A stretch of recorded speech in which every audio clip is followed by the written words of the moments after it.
All right. What is up, fight fans? I am Jason Burgos for Sherdog.com for an all-new live edition of Back Talk, and I am joined by the newly minted number 10 ranked bantamweight in the UFC following a very emotional, impressive win a few weeks back at UFC 250 over Brian Kelleher, and that man is the Las Vegas vigilante known as Cody Stamann. Cody, what is up, and thanks for joining me to co-pilot this podcast tonight.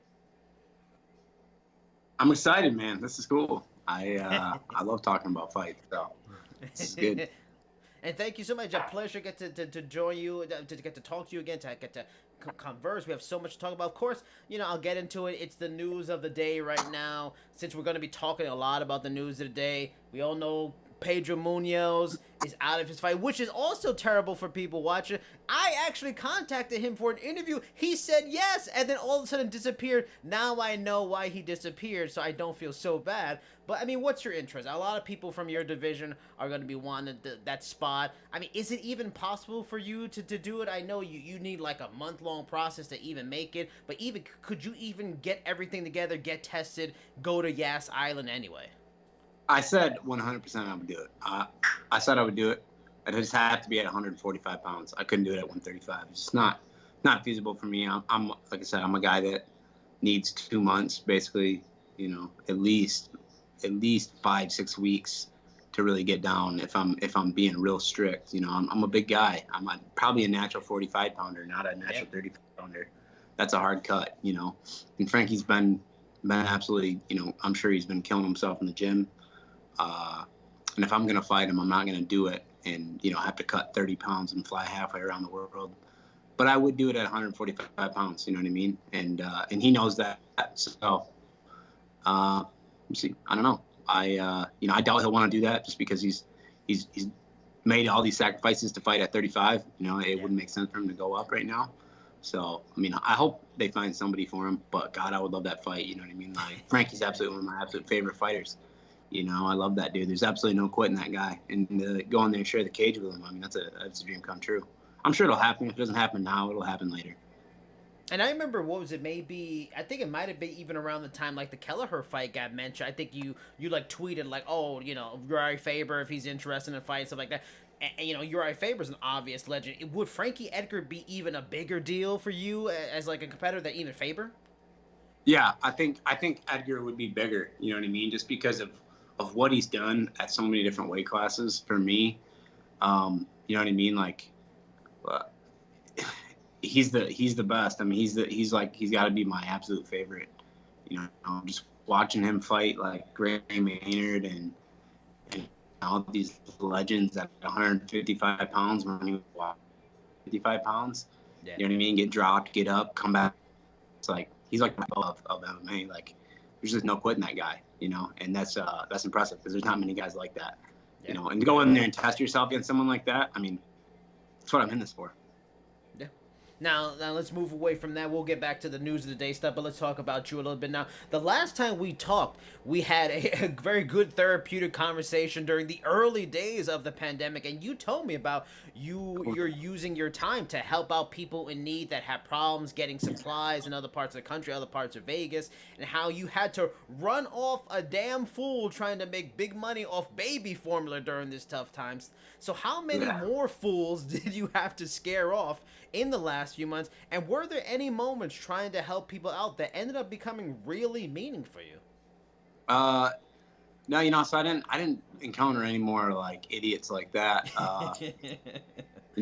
Like COVID never really got as bad in Nevada as it did in other places. I mean, other people were I feel like they were a lot more like secluded and like confined to their homes, to where people in Nevada never really gave a shit. Everyone was still out and about doing everything. So I think my experience with COVID was maybe not as hard as some other people's, and plus, I was getting ready for a fight. So I'm, training with small groups of guys that we trust, that, are doing the right things. And then, obviously went and fought Brian Kelleher on short notice after, 5 months of being in the gym with no fight.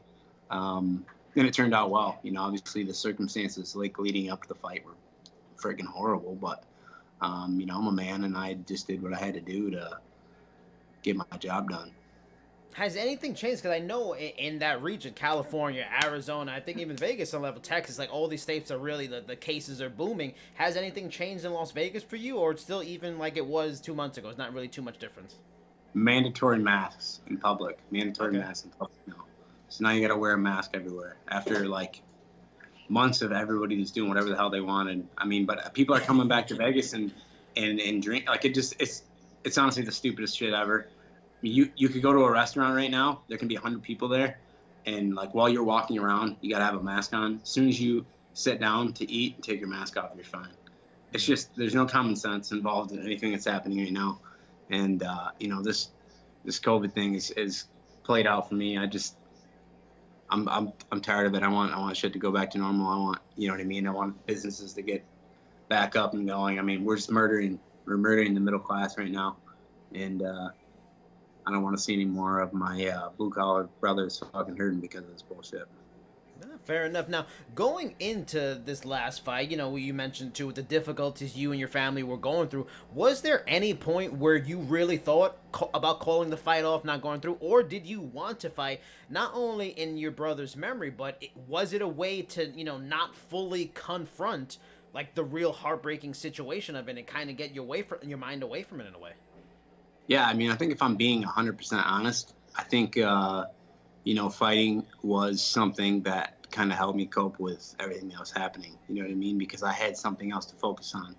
Now, granted, that's not easy to do. I mean, as athletes, we kind of train our minds to like be like super narrow focused and focus on the job in front of us. But when something like that happens, it just throws you off your act. I thought COVID-19 was like something that threw me off my axis a little bit, but that was, I mean, nothing compared to what I dealt with there. You know what I mean? Like that was something totally different. And I did do a good job of holding it together, and literally until the day of the fight. I mean, the day of the fight, like I said in the interview with Rogan, like I was a mess. Like I was warming up and I started crying, and my coach was like, do you have something in your eye? And I'm like, no, man. And I'm like, you know what I mean? And like, it was hard for them because they don't know like what to do.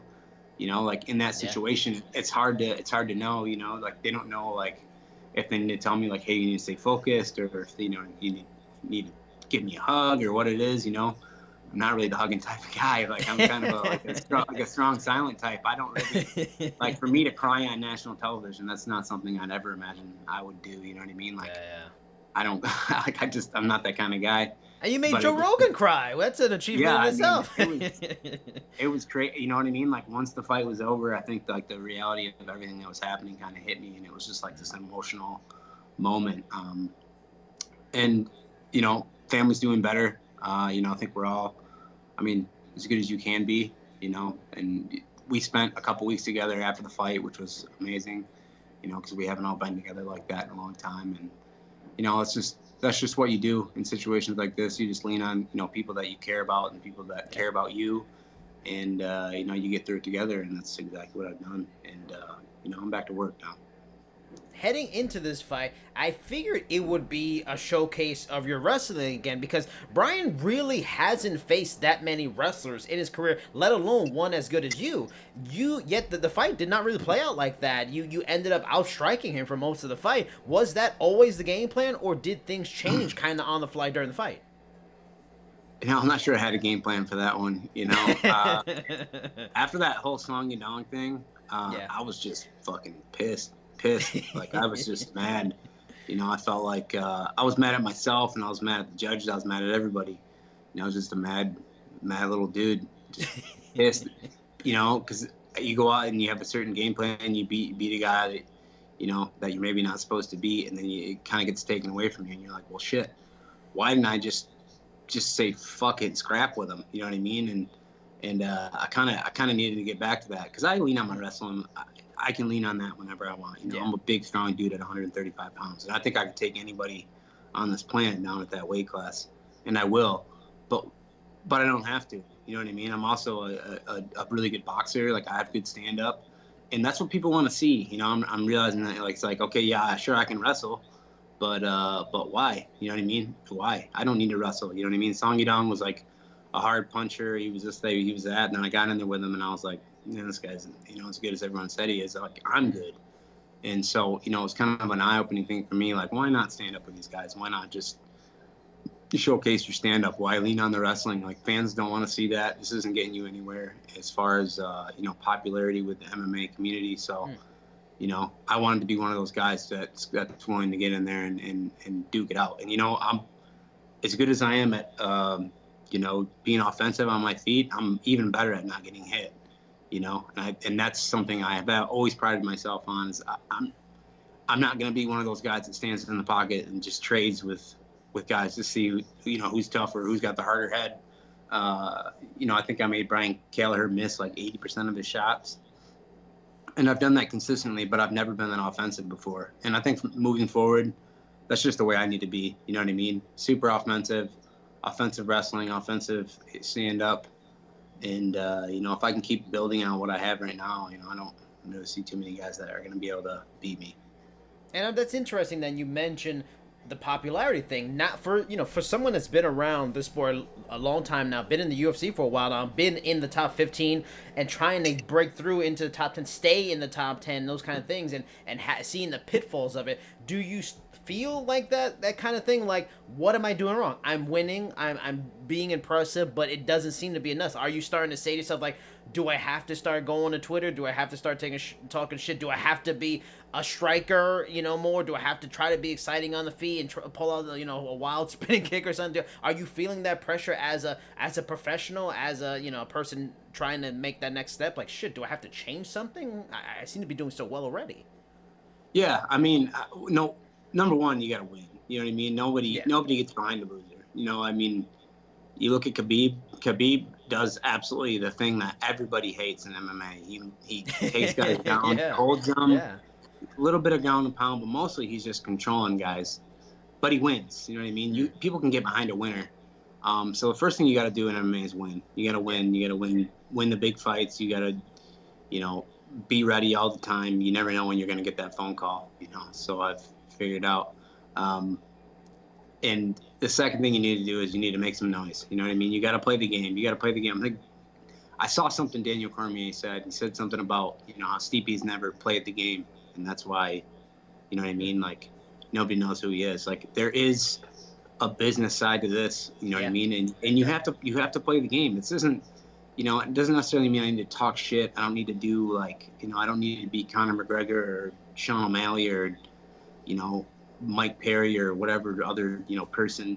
You know, I'd got to be just myself. I got to put myself out there, and, you know what I mean? I'd rather be more like Dustin Poirier, you know, somebody that's constantly doing good things, that is known for doing good things. You know, and maybe talk a little shit. I like talking shit. I'm pretty good. And a good example too is that you don't have, like you said, you don't have to be Conor McGregor. A perfect example of a guy that used things to his advantage. Gilbert Burns won. Yeah, he stayed active. He won, like you just said, key things. But he was active on social media.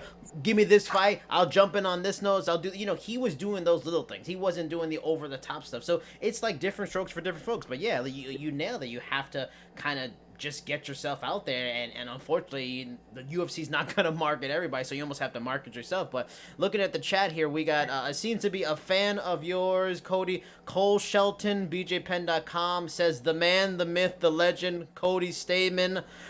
We also got Michael Bridges. He says, ask Cody if he thinks Jan is overrated. What are your thoughts? I don't feel Peter Yan's overrated. I don't know if he deserves a title shot either, but what do you think? You know, I definitely don't think he was the guy. I think Sterling was the obvious choice for the title, you know, just because of who he's beat, you know, me included. Yeah, I don't think Jan's overrated, but if you look at who other guys have fought, I mean, other guys have fought a lot tougher. You know, Jan beat Faber his last fight, and he beat Jimmy Rivera, you know, after Sterling beat him. And I don't know, for me, it makes sense because it's a big fight. You know, it's a Russian versus Brazilian. It's a big fight for the UFC.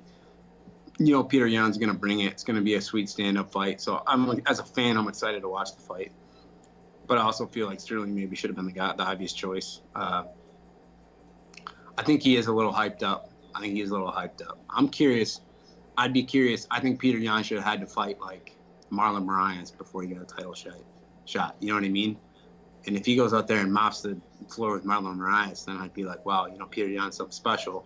Yeah. But, him fighting Jose Aldo, maybe he wins. I don't think he will. But still, I don't think he's going to be, it's not going to be the Peter Yan era like some people are saying. I don't think he's going to be, there's too many good guys at bantamweight. There's not going to be a guy at bantamweight that just stays at the top for very long, just because there's way too many good guys. I mean, the top 20 is insane. And that's interesting because and I get your point of view on Peter Yan. For me, I am more bothered by Jose Aldo being a title shot. I know what he's done in the sport and everything like that, but I still like folks like yourself, like Sterling, that have been in the division, grinded away, got multiple wins. Like, he only was in the division once. Yeah, it was a close fight with Moraes, but he still lost. Like, at least Peter Yan was top 3, top 4. I can kind of, if it was him, Sterling, I'd be fine with that. What are your thoughts on Aldo? Are you more okay with Aldo being in this title fight than even Peter Yan? Yeah, I mean, I understand the name value. You know what I mean? I understand that part of it. Like, Jose Aldo, I mean, granted, he hasn't done, what 5 other guys have done at bantamweight. You know what I mean? But let's talk Frankie Edgar, for example. Like, Frankie Edgar gets 1-2 big wins, and he's going to be looking at a title shot. There's no question. Yeah. You know what I mean? Because of what he's done in other weight classes. I think if you look at Aldo as a fighter, it's like easy for me because I'm 2 different things. I'm a fighter and I'm a fan. So as a fan, I'm like, dude, put Aldo in. You know what I mean? Like, I'd love to watch Aldo fight. I just want to watch him fight. Yeah. You know what I mean? And if I get an opportunity to fight him, that's amazing. But then as a fighter, you know what I mean? There's something different where you're just like, yeah, that's fucking bullshit. Like, yeah, they're blocking. You know what I mean? You're like, why is he getting that shot? But yeah. And then when I like think back and I'm like, well, shit. I mean, he's Jose Aldo. You know what I mean? I've been watching this guy since I was in high school. So it's hard because I see both sides, but I can't really, like, I'm just on the line. You know what I mean? I'm standing on both sides. Like, I can see your side of it, but I can also see the UFC side of it. I know why they'd want Jose Aldo there, and he's Jose Aldo. You know what I mean? So, like, you have to respect what he's done in the sport, whether it was at bantamweight or featherweight or wherever. Now, going to somebody you really don't like very much, and you already referenced him, a fascinating thing that came out of, like, the Jacksonville events that the UFC had, other than, being managed by the same company, you and Marlon Vera have a unique bond in being on the wrong side of decisions against Song Yadong. Luckily for you, your fight with him was just a draw instead of a straight-up loss like Marlon got. But why do you think it is that judges seem to favor him in close fights where a lot of people at home watching think, yeah, Cody won and Marlon Vera won? Yeah. So I haven't said this before, but when that decision first got called, I was for sure like, oh man, dude, Marlon just got screwed. And then somebody was like, go back and watch the fight again. They're like, go back and watch it again, and then tell me that Marlon got screwed. And I went and watched it again, and I was like, oh, I think Song Yadong won. And I watched it again, okay. And then I was like, it's razor close. So I feel like that fight was more of a toss-up, honestly. And I felt like my fight with Song Yadong, I've watched it 100 times, and there's not a single time when I thought he won the fight. So I realized that Cheeto and I are going to be put in the same ballpark, but I think his fight with Song Yadong was a lot closer than mine in Song's. But like I said, I'm kind of partial to myself, so you don't want my. I can't really weigh in on this one. All right, so let's move on to the forum questions.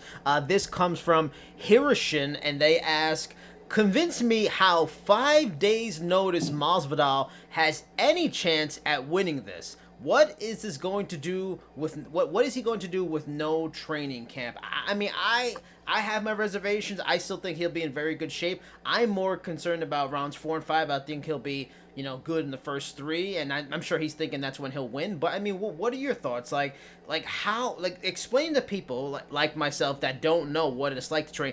Okay, yeah, a lot of you nowadays, this isn't like the 90s or the early 2000s where guys with like Rampage would blow up 30 pounds in between fights. Like a lot of you are training constantly in between fights. But what is the difference? Explain the difference between just training in between a fight and fight camp training. What is the cardio, the strength, the timing? Are there big differences in between those?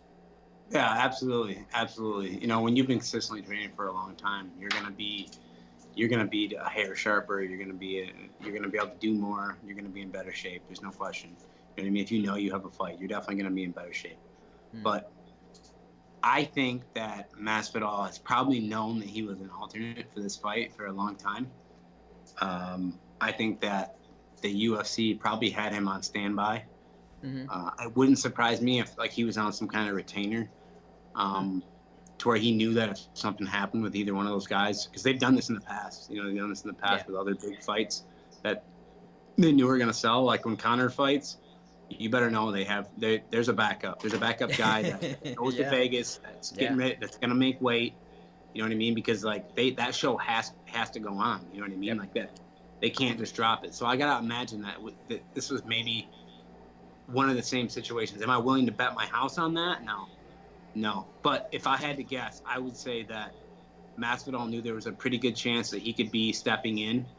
Granted, you're not going to get the exact same look, but I bet he's been training, he's been getting in shape. If he's smart, anyways, and I think he is. Now, the other thing is what is your perspective on this? Because I think this is key in his decision making and maybe his feeling on like timing and just I think strategically he already knew what he wanted to do 6 months ago in this fight. But having 48 fights like this dude has, do you think that in some way makes it a little easier for him? Do you think that he just got so much muscle memory, so much experience that do you think that helps him in a way, say over maybe even you if you jumped in on 5 days notice? This dude's been around so long, fought everybody and their mother. Like, can he be any more prepared anyway at this point? Yeah, I mean, I'm sure this isn't the first time he's taken a short notice fight, so he probably knows how his body's going to respond, and how much he fights and how consistent he's been for the last 10 years. Yeah, I mean, you're Jorge Masvidal, like in every single fight that I've seen him, and recently, like he's looked extremely sharp. You know what I mean? Like he's been on point, and like when he got the phone call, he didn't look like he was ballooned up and out of shape. He looked like this was a phone call he was expecting. You know what I mean? I gotta believe that he's been doing the right things, but we're gonna find out Saturday night. You know what I mean? Like if you see him in there and he looks chubby and like he's out of shape, like he hasn't been training, or when you see him in the cage or you see him at weigh-ins, he looks sucked up, he doesn't look good. I'd be a little scared to bet any money on it. I'd put a bunch of money on Kamaru Usman because that dude's gonna be in shape. Now this comes from Sliceberg Jim. They ask, if Masvidal wins, does he instantly become the UFC's new poster boy?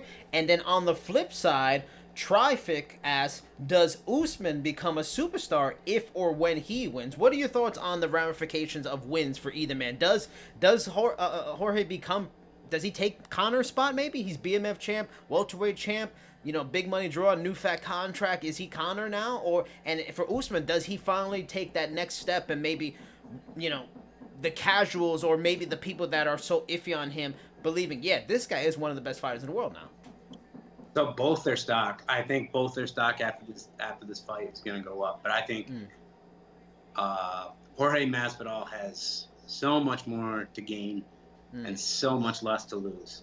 Yeah. You know what I mean? So much more to gain. I think that if Masvidal can pull this off and he can win this fight, it's gonna propel him to like a superstar status. I think he's damn close right now, like with everything that he's done recently. Yeah. You know what I mean? Between knocking out Cowboy and then knocking out Ben Askren, like all these fights. I mean, I think he's really, really close to that right now. But if he can go out and pull this off, I mean, that's pretty damn impressive. On the flip side, Usman beats him. I think everyone's kind of be like, oh, well, you fought Jorge Masvidal on a week's notice. Yeah. You know what I mean? Yeah. I think there's a lot. There's a lot more. I mean, and if he loses, you lost to Jorge Masvidal on a week's notice. You know what I mean? So you're definitely. I think it's gonna put a big stain on his career if he loses, and I don't think it's going to do as much for him to elevate him as it would for Masvidal. So I think for Masvidal, he's sitting in a really sweet spot right now, and I'm sure he negotiated a really, really good contract for himself. At least I hope he did.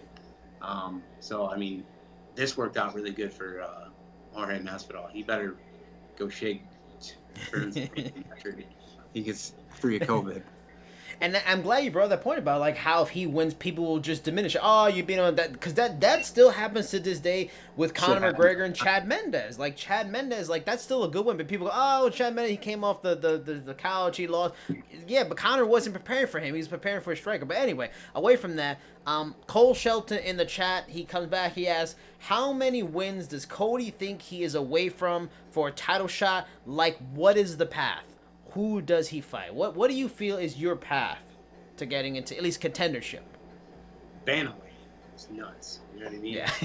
Yes. The bantamweight is nuts. I thought if you'd have asked me 6 months ago, like who was the next guy after the title, I would have just been like, I have no idea. Clue. I have absolutely no idea. I think now it's become a little bit more clear, and I think there's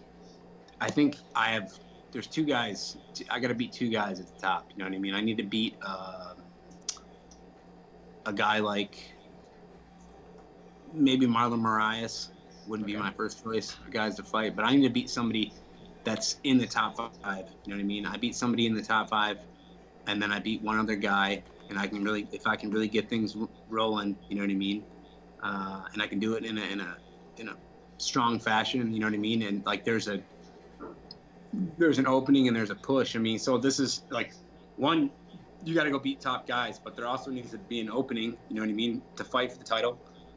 All these things have to happen. All these things have to align. And I thought that when I got in the UFC, like this was all going to align, and I was going to be fighting for the title in like a year and a half, 2 years. And then, you know what I mean, I lost and realized like, hey, there's a pecking order to this. Like, you need to do some things. So, you know, now I'm at a point where I'm like, dude, put somebody in front of me, I'll beat him. You know what I mean? And I think the two guys you got to put in front of me are in the top 5. Who knows which guys those are? But, you know, big name guys at the top. Shit, I'll fight any of them. And I think that's what it's going to be, 2 fights for sure. Well, I'm going to give you 3 names because the top 5 is always tough to get, and guys have to do so much to get into. I'm going to give 3 names at varying levels of kind of where they are. One, he's number 7 now, and now he's out of fight. What would be your interest in a Pedro Munoz fight? Oh, I think Pedro Munoz would be a good fight for me. You know, primarily a boxer, throws pretty good leg kicks, you know, tough on the ground. It's definitely a guy you'd have to fight stylistically a certain way. That's a good fight. Yeah, I would you know, Pedro Munoz's name comes up, I'm not going to hesitate to say yes. Now, the next guy is number 8, but he has a ton of credibility in the division. One of the best fighters in the division for a long time, Rafael Assunção. What would you think of a fight with him? Assunção's another good matchup. Watching him fight Cody Garbrandt, he didn't look like same thing when he fought Corey Sandhagen. You know what I mean? I hate saying this because I got a lot of respect for the guy and what he's done. You know, he's managed to stay in the top for a long time, but it just doesn't look like he can do the things physically that he could before. You know what I mean? Like, he looks slower. He didn't look very sharp. I think the sport is kind of evolving past him, and I don't like saying that because I'm not trying to discredit anything he's done or how good he is, but I think it's just the truth of everything that's happening. And he's been around. He's got a ton of miles, so it's only fair. I mean, the fact that he stayed so relevant and he's still in the top 10 to this point is impressive enough.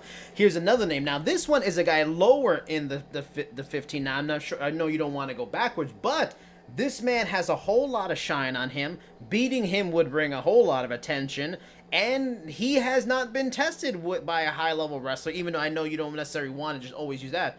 Sean O'Malley. I'll fight him. I've been trying to fight him for. I've said all kinds of shit in interviews, and like he won't even look me in the eyes when he sees me. Like, he doesn't.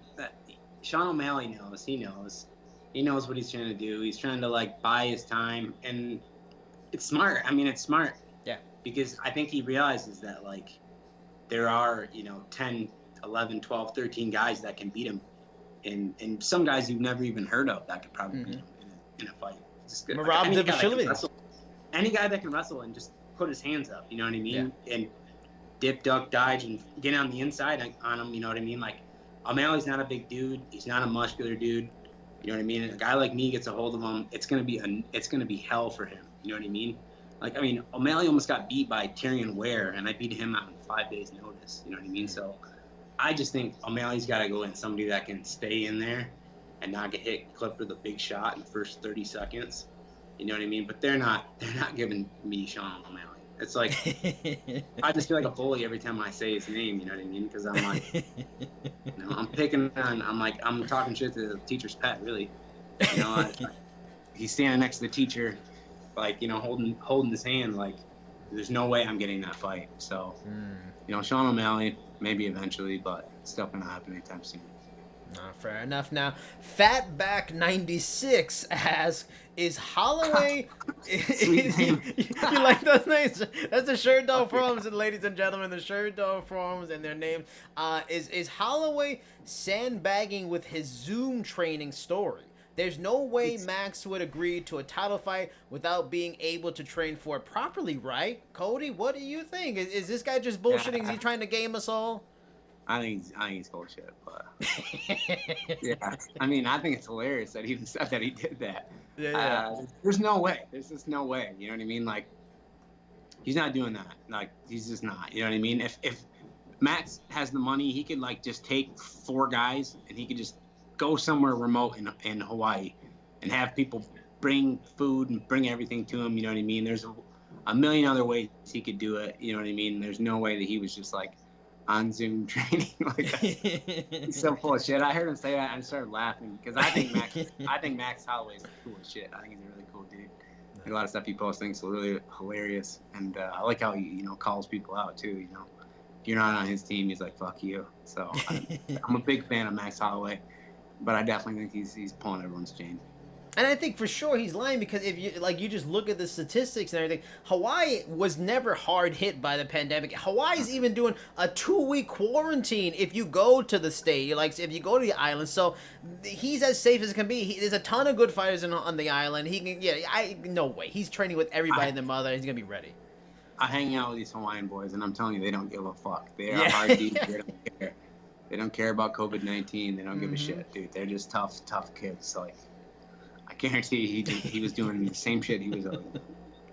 Now, this next question comes from Robbie, simple name, not like Fatback. He asks, what is more likely, Holloway winning his belt back or Jose Aldo becoming champ at bantamweight? Now, you kind of already mentioned your pick a little bit with Aldo and Jan. I'm kind of leaning that way too. Like, I just feel like, not that Max Holloway, I feel like Max Holloway's sort of like a Sunsound way, not in the age way, but something in the division has changed. He dominated so well for so long, and I just feel like the division finally has evolved past him. I always felt like he should just move up to lightweight anyway, but I am leaning more towards, I would think Aldo would surprise, because Peter Yan's amazing, but you know what? Chad Mendez was piecing him up a little bit in their first fight. Yeah, Yan got him, but you know, Yan is not a guy who's unhittable. And I think with a striker like Aldo, you know, what do you think? Is it Aldo more likely to get his title back or Holloway to get the title back? I mean, honestly, I could see them both getting their titles back, honestly. Really? But I definitely think, you know, Holloway's got a taller task, and yeah. I might be putting my foot in my mouth, you know what I mean? But I was watching Yan fight Jimmy Rivera, and like Jimmy is like real short, and like, you know, he's obviously a really good boxer. Yes, like that fight too. Like, they were both cracking each other like, a lot, you know what I mean? And then I watched him fight John Dodson, and like Dodson dropped him, and Dodson really hasn't fought anybody or tried to hit anybody. He just sits there and waits for that one big shot, and he clipped him too. And you know, neither one of those guys hit as hard as Jose Aldo. Yep. You know what I mean? Or can grapple like Jose Aldo can. I mean, but then you got Jose Aldo. I mean, Jose Aldo's got a lot of miles on him too. Yeah. Jose Aldo's got a lot of miles on him too. So, I mean, I think it's more of a question of like, who's actually really coming in fresh. You know what I mean? Is Holloway healed up and motivated and wants to get his title back more than anything in the world? I think he's super dangerous. He can probably beat anybody. But once you've been at the top for a while, I mean, things don't. You know what I mean? Yeah. Now you went from being broke. Now you have money. Now you have other things that you do. You have Yeah. other hobbies, other shit. You know what I mean? And same thing with Aldo. So I mean, I think it's just about who's hungrier. You know what I mean? If Peter Yan is the hungry animal that's been in the gym killing himself nonstop, and Aldo's kind of just been relying on the hard work of 10 years ago, Jan's gonna come in and win. But it's the same thing with Volkanovski and Holloway. Did Volkanovski get the title and start fucking off? Who knows? So there's as a fighter, I see these variables that maybe fans don't see. You know what I mean? I think about this kind of stuff, and that's why I don't bet on fights. and I'm so glad you brought up Rivera. I forgot about the Rivera fight with Jan, because I remember that fight. Jimmy Rivera was winning the rounds, and then Jan would just hit him with the shot, floor him, and then of course he was out of those rounds. It was so great, almost every single round that happened to him. But yeah, for people that are unsure about Jan, go to the Vera, the Chad Mendes. But also if you're unsure about Aldo, we're not that far off from him hitting Jeremy Stevens and finishing him with the nasty body shot, and he still went toe to toe with Marlon Moraes, who's one of the best strikers in all the division. The crazy thing, I was talking about it with Brandon Moreno last week. He doesn't kick. Imagine if Aldo still kicked like he did in the WEC. I don't understand why he doesn't kick. Yeah. I wonder if he's got something wrong with his shin or something. Yeah. You know what I mean? What do you think? I mean, from your experience, training, what is your gauge? Is it a knee thing? Is it like you said, a shin? What do you just figure the wear and tear? He just doesn't want to kick. It's just too much damage now. I don't know. Maybe. I mean, it could be he's tired of getting out of a fight.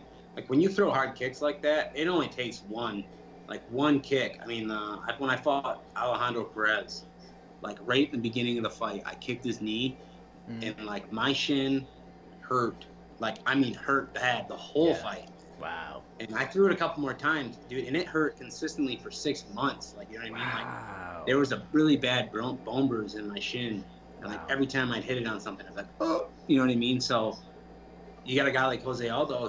He's probably been kicking through walls most of his life, and now it's catching up with him. I could see something like that happening, but I don't know. Maybe he goes out against Peter Yan and just starts chucking hard leg kicks at him. I would, because Jimmy Rivera kicked the shit out of Peter Yan's legs and was successful every single time he kicked. He never checked a kick, not one time.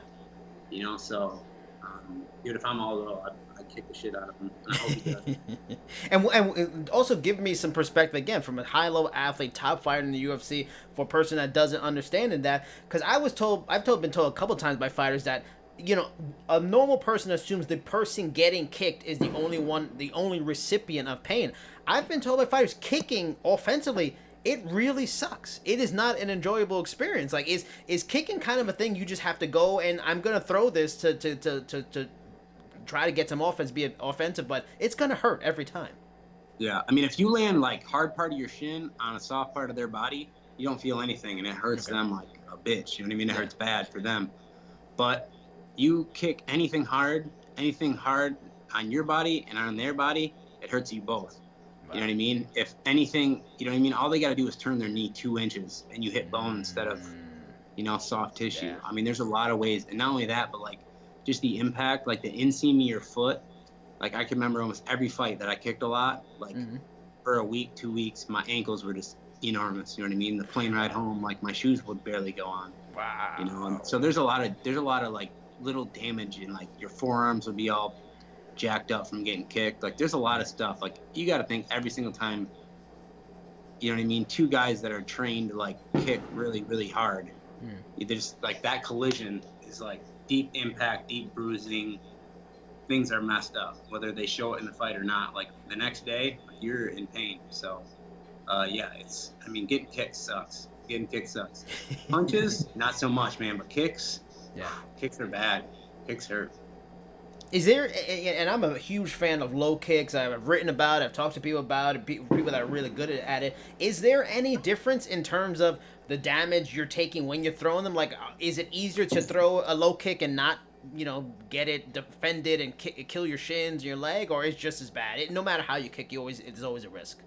So, again, if they're not defending it and you're kicking soft spots on them, doesn't hurt. Doesn't hurt as bad. I mean, you'll get a little swelling or whatever, bruising, but not nearly as bad. But all it takes is one. You can kick them 4 times and just nail their leg.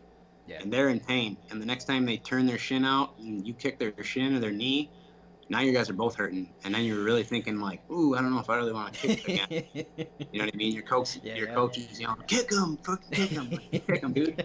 This fucking hurts. You know what I mean? Like, I'm in pain, man. You come out here and kick him. This sucks. But it's just one of those things. I mean, like with everything, you know what I mean? You throw a punch at somebody, that's when you're most vulnerable to get smoked with a shot, you know? So everyone's just like, you know, be offensive, go after him. It's like, dude, you do understand, like, this guy's trying to kill me, right? Like, if it was that easy, everybody would just walk out and smoke guys with right hands and everything would be over. Yeah. You know, there's a lot to this. I'm glad you brought that up because, you know, that's understandable frustrations from what you hear from the corner. So in a way, does Mike Perry have some points to make? Is he making some fair points? Is it kind of annoying? What do you think of Mike Perry and his unique ideas on coaching? I just think Mike Perry's a character. I don't think Mike Perry even knows the decisions Mike Perry's making. You know, he's just kind of on the flow. He's a freaking maniac. He's a Michigan boy too. Freaking. He's insane. I mean, it's must-see TV, but I mean, obviously not the sharpest tool in the shed.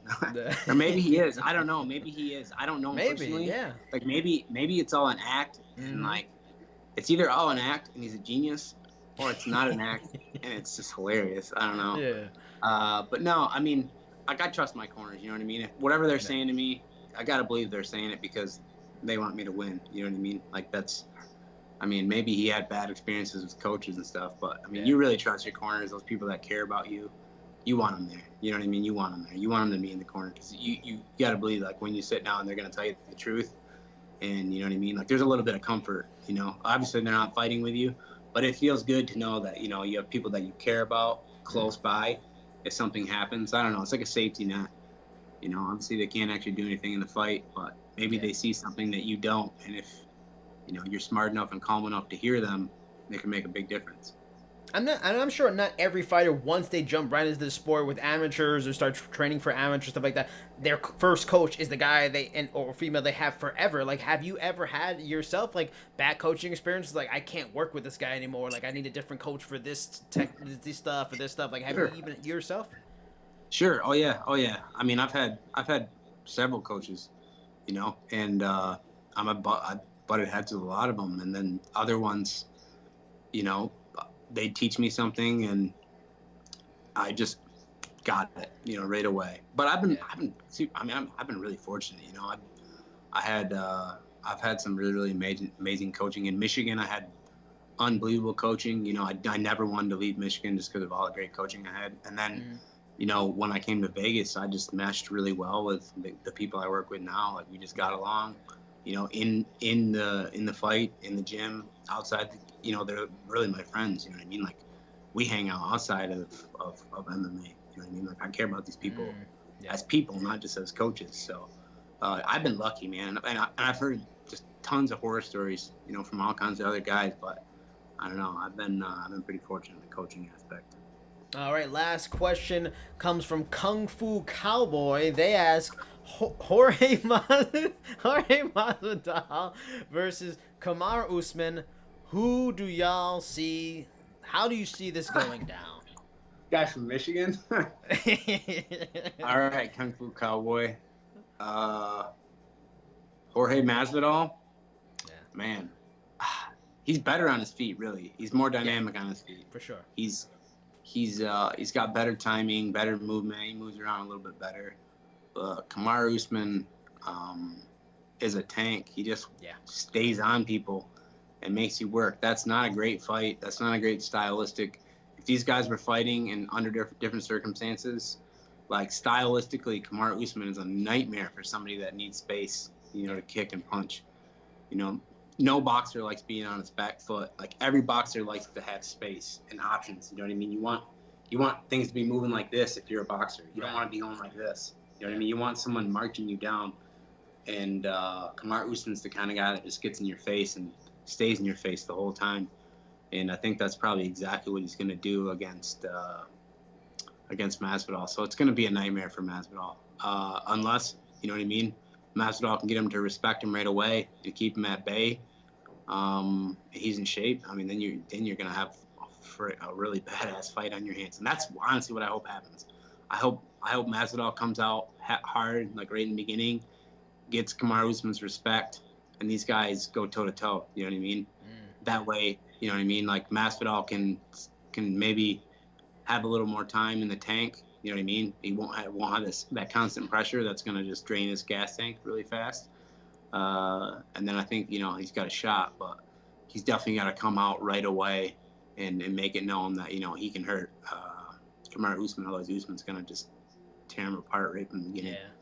And I think it's without a doubt, like Masvidal's a much better striker. I mean, this guy, we all know, knocked out Till, went toe-to-toe with Stephen Thompson, and Stephen Thompson's big for 170 and stuff like that. But the one I want to ask you is, like, from what you see, do you think on some level are people maybe overstating Jorge's grappling and underestimating Usman's grappling? Because he dealt with Maia. Maia had a hard time with him, keeping him down, submitting him. But Maia is a guy who's gonna push forward. He does not want to stay standing. He wants he'll force takedowns that should get you down. Usman's a guy who doesn't mind standing. He deserves respect. And even looking back, we didn't get to see him go against Askren. The fight ended so fast. We got Maia, but you have to go back to like 2014 and Pat Healy to find like a grinding wrestler type like Usman. And Usman, like Pat Healy's nowhere near the athlete of Usman, and nowhere near as strong as Usman. Like, do you feel like people are really kind of sleeping on Usman, his abilities, and overstating Masvidal? Like, could this easily just be 5 rounds of just, Khabib Nurmagomedov stuff and just Usman pounding him out? Especially since he's coming on 5 days' notice. I think that's exactly, like, if I'm Usman, like, I just fall forward with strikes into takedowns and just make Jorge Masvidal grapple me, you know what I mean? And just make him work. And just, you know what I mean? Because I think Usman has a huge advantage in that type of fight. And, I actually cornered against Masvidal. He fought my buddy Darren Cruikshank, and Darren dropped him in the first round, and then Masvidal started leaning on his wrestling, and we were shocked. You know what I mean? We didn't do anything. Like, if you watch Masvidal doesn't shoot on guys. He doesn't do that. But when he gets on top, like, Masvidal can grapple. I mean, I think that maybe but you don't know. I mean, there's just this huge wide open space. Like, how good is Jorge Masvidal? Like, he's been training with guys that are really good. You know what I mean? He has great coaching, so you got to assume he's pretty good. But, like, if you don't compete at that level grappling, in the cage, how am I supposed to know how good Jorge Masvidal's grappling is? Maybe he's a sick grappler, and maybe he can handle everything that Usman goes. But there's that huge unknown, and that's what makes this fight so crazy, because, like, Usman can grapple. He's a sick wrestler. He's really strong. You know what I mean? But Masvidal, like, who knows? Like, there's that big wild card there. Like, this fight, I don't have any idea, honestly. I can't concrete. There's so many fights when I'm like, this is how it's gonna play out. I just know. Yeah. This is one of those fights where I'm just like, well, this could happen. This could happen, or Masvidal could be in terrible shape and it could be over in a round. I don't know. You know what I mean?